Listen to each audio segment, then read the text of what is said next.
তো কিছু ফুল ওভার হয়ে গেছে, সেইগুলো রিমুভ করে দেবো। আপনারা ভিডিও দেখে হয়তো বলতে পারেন যে 22 তারিখ হয়ে গেলে এখন কেন ফুল নিচ্ছে। তো আমরা শখের বাগানি, অবশ্যই বাগানে ফুল থাকলে আমাদের খুব ভালো লাগে। আমার ছাদ বাগানি, ছাদের মধ্যে দু একটা ফুল থাকলে তো বাগানটা খুব সুন্দর লাগে।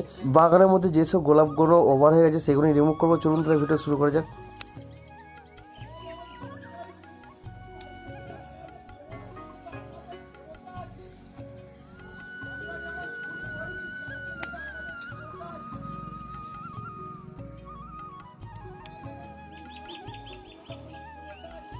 চলুন এগুলো সব বাদবাকি কেটে নেবো। দেখুন এই গাছটা পুরো রিমুভ করে দিলাম, এই যে ফুল পড়ে আছে, সব ফুলগুলো পড়ে আছে।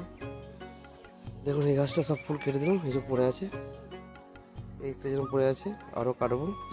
এই গাছটা দেখুন,